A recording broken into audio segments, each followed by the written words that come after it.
Hello friends, आज हम बात करेंगे आईयूआई की। आईयूआई यानी कि इंट्रा यूट्राइन इंसेमिनेशन। जब हम बात करते हैं कृत्रिम गर्भाधान की तो आईयूआई अचानक हमारे दिमाग में आता है। क्या होता है आईयूआई, इंट्रा यूट्राइन इंसेमिनेशन, यानी कि शुक्राणुओं को गर्भाशय में डालना। जैसे कि आपको पता है कि नेचुरल इंटरकोर्स में पुरुष के शुक्राणु महिला की वजाइना में जाते हैं और वहाँ से स्विम होकर ऊपर पहुँच जाते हैं और ट्यूब के माध्यम से ये शुक्राणु अंडाणु तक पहुँचते हैं और उसके बाद अंडाणु और शुक्राणु को भ्रूण बनने के बाद इसको ट्यूब द्वारा वापस गर्भाशय में लाया जाता है और भ्रूण की स्थापना की जाती है। अब आईयूआई में क्या किया जाता है? आईयूआई हम कब करते हैं पहले मैं आपको बता दूं। एक स्वस्थ पुरुष के शुक्राणु की मात्रा 40 से 80 मिलियन तक होती है और एक महिला को हर माह 14वें दिन अंडाणु उत्सर्जन होता है। यह उसकी साइकिल के हिसाब से 10वें से 18वें दिन हो सकता है। एलएच किट्स या बॉडी टेम्परेचर की मदद से मरीज को पता चलता है कि किस वक्त उसका ओव्यूलेशन हो रहा है और उसको पति के संपर्क में आना होता है।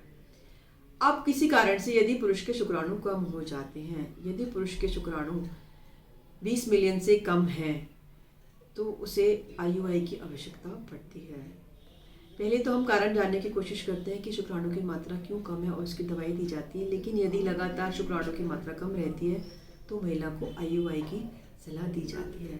इसके अलावा कई बार महिलाओं में एंडोमेट्रियोसिस, अर्ली एंडोमेट्रियोसिस होती है, जहाँ पे कि ट्यूब्स बहुत इफेक्टिवली काम नहीं करती हैं और ऐसे केसेस में भी कई बार हम लोग आईयूआई करते हैं ताकि शुक्राणुओं को ट्यूब के जितना नज़दीक हो सके पहुँचा दिया जाए।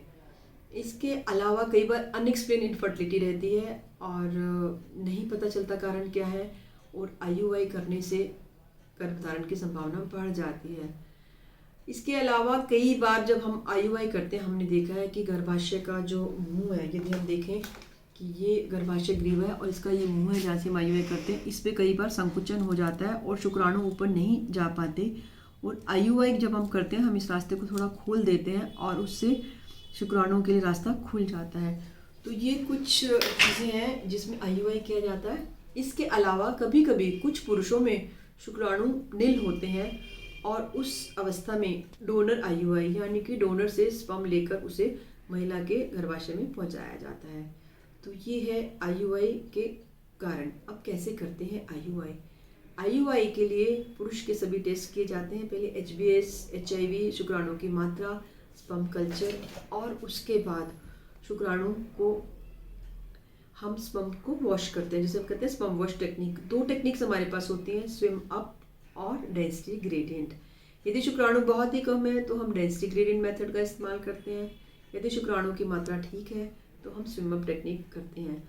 इस टेक्निक में शुक्राणुओं को, जो हमारा सीमेन है, सीमेन को हम सेंट्रीफ्यूज करते हैं और जो बेस्ट स्पर्म्स हैं वो नीचे बैठ जाते हैं। बाकी जो डेब्रीज है, इन्फेक्शन है, उसे अलग कर दिया जाता है और इस प्लेट को जो बनती है इसमें मीडिया मिलाकर इसको फर्दर स्विम अप करा के जो बेस्ट क्वालिटी के, बेस्ट मोटिलिटी के शुक्राणु हैं। कभी कभी ऐसा भी होता है कि शुक्राणु बहुत है मगर उनकी मोटिलिटी अच्छी नहीं है, या कभी कभी स्पर्म लिक्विफाई होता ही नहीं है सैंपल, तो उस केस में भी आईयूआई बहुत मददगार होता है और इसमें बेस्ट क्वालिटी के जो स्पर्म्स हैं उसे महिला के गर्भाशय में डाला जाता है और लगभग 5,000 तक इसकी कॉस्ट आती है और इसका जो समय होता है वो अल्ट्रासाउंड द्वारा देखा जाता है। महिला को 10वें या 12वें दिन बुलाया जाता है, उसके अंडाणु का साइज मापा जाता है, उसकी जो गर्भाशय की सतह है उसकी मोटाई देखी जाती है और फिर अंडा फटने के लिए उसे एक इंजेक्शन दिया जाता है।